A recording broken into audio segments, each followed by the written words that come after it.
Nagbabalik po ang Panahon TV. Sa puntong ito, alamin na po natin ang extremes of temperature at ang relative humidity.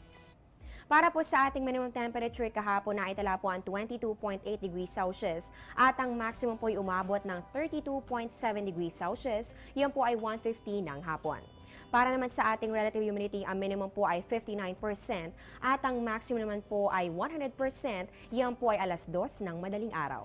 At dahil ilang tulog na lang ay Pasko na, I'm sure marami na po ang nakapagsimbang gabi kagabi sa anticipated mass at marahil ang iba naman po ay nasa simbahan na rin ngayon para sa unang official simbang gabi ng mga Pinoy. Para po sa mga magsisimba sa San Agustin Church, alam nyo ba na ito ay naitayo noong 1607 at itinuturing pa rin po na oldest church in the Philippines? Ang San Agustin Church ay isang simbahang Katoliko na ipinangalan kay Saint Augustine. Taong 1993 na italaga po ito ng UNESCO bilang World Heritage Site sa ilalim po yan ng classification na Baroque Churches of the Philippines. Ito po ay naging National Historical Landmark pa noong taong 1976. At ngayon nadagdagan na po tayo ng kaalaman tungkol po sa isa sa mga simbahan dito sa Pilipinas. Alamin na po natin ang lagay ng panahon sa mga susunod na mga oras sa iba't ibang bahagi ng bansa. Para po sa mga Pilipino na makikiisa sa simbang gabi mamaya sa anticipated mass, eto na po ang simbang gabi forecast. Unahin po natin sa Luzon, dito po sa Metro Manila, meron po tayong 23 to 33 degrees Celsius at inaasahan po ang generally fair weather. Sa Baguio City, meron po yung 15 to 24 degrees Celsius at inaasahan lamang po ang isolated light rains. Sa Puerto Princesa City, mataas po ang temperatura. Meron po yan 25 to 32 degrees Celsius at sa may Tagaytay naman, meron po yan 22 to 29 degrees Celsius. Sa Visayas naman po tayo sa Metro Cebu, pati na rin po dito sa Tacloban. Meron po yan 25 to 32 degrees Celsius at sa Iloilo at ganoon din po sa Bacolod, meron po yan 24 to 32 degrees Celsius. Maganda po ang panahon pero pwede pa rin magkaroon ng kaulapan, so maghanda pa rin po ng payong sa inyong paglabas.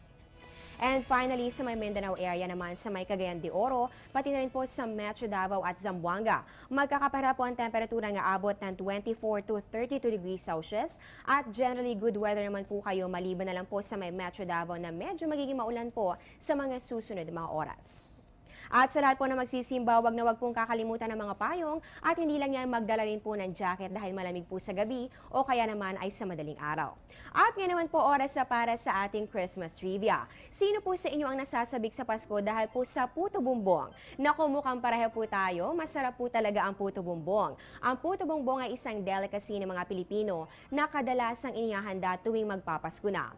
Ang dish na ito ay niluluto at madalas itinitinda sa labas ng mga simbahan tuwing may simbang gabi. Ito po ay kulay ube na rice cake o puto na niluluto gamit po ang maliliit na kawayan tubes. Nilalagyan pa ito ng butter o mantikilya at saka naman idinadagdag ang butil ng mga kinayod na nyog. O diba, nakakatakam naman talaga, Paskong Pasko na po at 9 days na lang, Pasko na. Tandaan nyo po na pwede kaming like sa Facebook, panahon.tv or follow us on Twitter at Panahon TV at syempre, welcome din kayo sa aming website sa www.panahon.tv. Abangan nyo po kami mamaya sa Balitaan Good Morning Boss at sa Oras-Oras sa Panahon TV Express dito lamang sa Telebisyon ng Bayan. Live mula sa Pag-asa Weather and Fall Forecasting Center, ito ang Panahon TV kung saan walang pinipiling panahon ang pagbibigay impormasyon. Ako po ang inyong weather lover, Amor La Rosa, na nagsasabing ang taong handa at may nahon, kayang lagpasan ang hamon ng panahon. Good morning and God bless you all.